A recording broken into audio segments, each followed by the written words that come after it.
What's up, you guys? I'm LQ. This is the LQ Review, and I'm here to give a ranking of the DC Universe, the streaming service, their original content up to this point.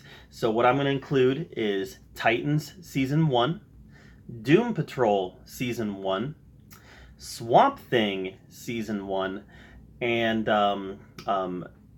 Young Justice Outsiders Season 1 Part 1. That's what's going to get included in this ranking. So let's get started.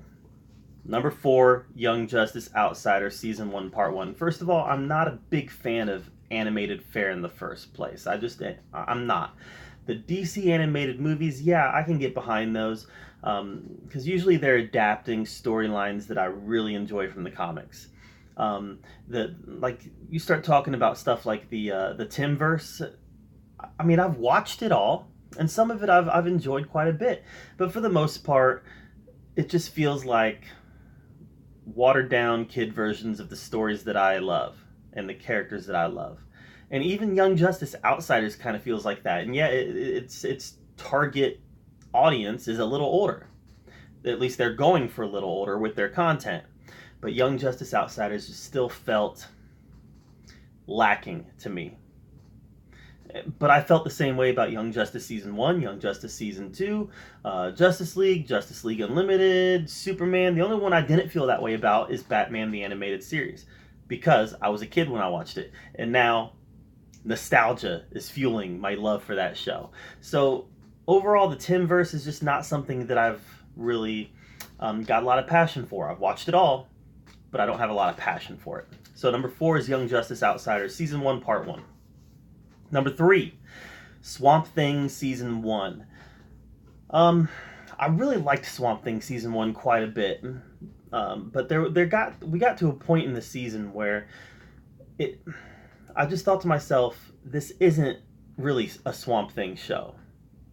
This is an Abby Arcane show that has Swamp Thing in it as a supporting role. And that's what it was. It was an Abby Arcane show. Swamp Thing was not in it much. All right, as we got further into the season, Swamp Thing's presence got greater and greater. Until in the last episode, obviously he had a really strong presence. I did like the Avery character. First of all, yeah, Avery. I loved Avery. Great bad guy, and we didn't really see any real conclusion with that character. There was a lot of loose threads in this. I know they canceled they canceled the series already, but there's several loose threads. But Avery was a great bad guy, and Will Patton's just a great actor. What I really liked was the world building they did, though. That was my favorite part about Swamp Thing was the world building. You had Ian Ziering as the Blue Devil.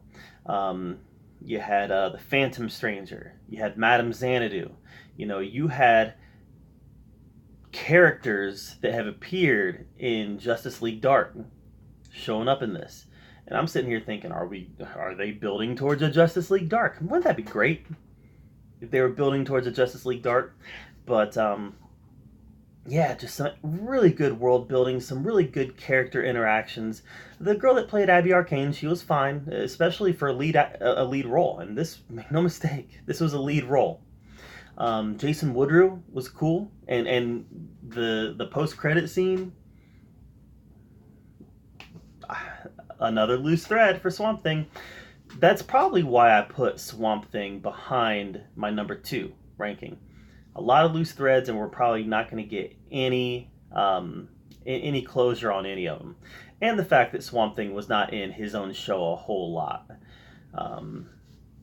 So yeah, Swamp Thing's number 3 for me. The finale of Swamp Thing was great, though. Just great. Number two for me is Titans Season 1. And Titans Season 1 was great. And it pains me to put it at number 2, actually, because that's how much I liked Titans Season 2.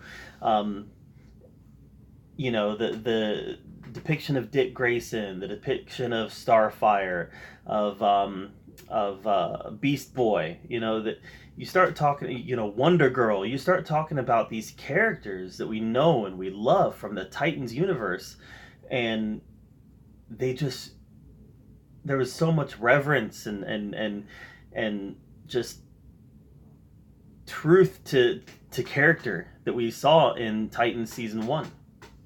I know a lot of people didn't like some of the language that was used, some of the characterizations of Dick Grayson, especially in his attitude towards Batman. I found it completely authentic, knowing how Dick Grayson left Batman, and they don't go into that past a whole lot in season 1, but knowing how Dick Grayson left Batman, he would have resentment. He would have resentment, and he would say the things that he said about Batman. He would. It's human nature. In the comics, when Dick Grayson leaves Batman, goes and starts the Titans, he does not reconcile with Batman for years. Not until the Prodigal storyline in the 90s. Years. So, I think that it's good that that they showed that kind of resentment between Dick Grayson and Batman. Hawk and Dove was fantastic in this. Having Trigun as the bad guy was nice. It was nice. Trigun is a big villain for the Titans.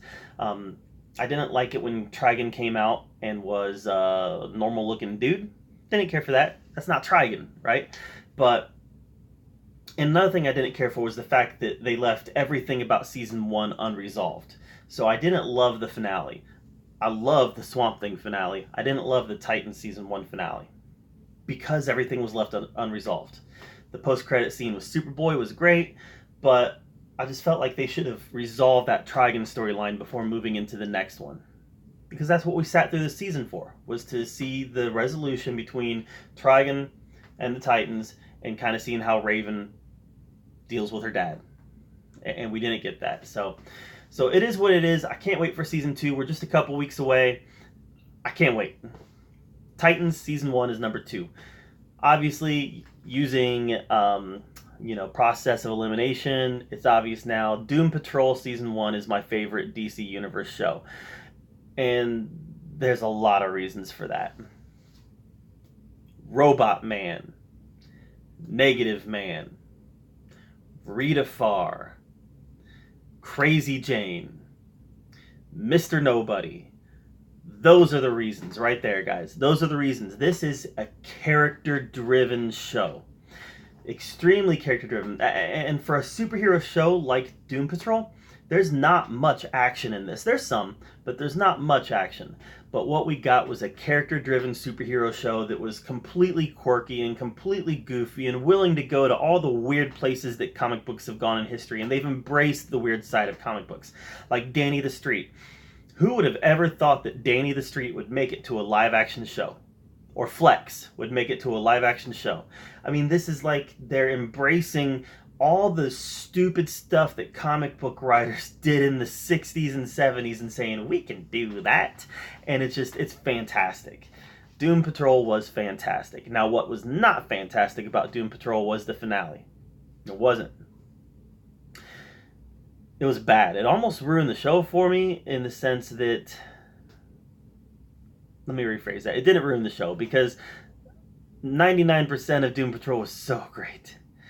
But then the finale comes and it was so stupid. And here's the thing.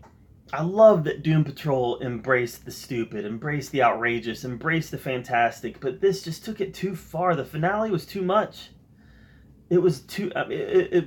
It went past the point of being, that was stupid, but awesome, to the point where it was dumb. It was dumb and made me roll my eyes, and it was bad. The finale was bad. Titans had a better finale. Because the finale was good, it just was unresolved. Swamp Thing had a better finale. This Doom Patrol finale was bad. But it's the number 1 show on the DC Universe streaming service because it was so strong from beginning until finale. So strong. Every week I was just, let's get to Friday. Let's get to Friday. I need to watch Doom Patrol because it was that strong of a show. So I'm really happy that they've announced season 2. Can't wait to check it out. and get back to some character driven comic book nonsense. Character driven comic book nonsense. That's Doom Patrol for you. Um, so as far as the DC Universe streaming is concerned, number 4, Young Justice Outsiders Season 1 Part 1. Number 3, Swamp Thing. Number 2, Titan Season 1. And number 1 is Doom Patrol Season 1. How would you rank the 4 DC Universe original properties at this point? Let me know in the comments down below. Thank you so much for watching. Make sure you subscribe to my channel, and as always, I appreciate you being here at the Oki Review, where we talk about all of the geeky, nerdy stuff that we love to talk about. And until next time, we'll see you later.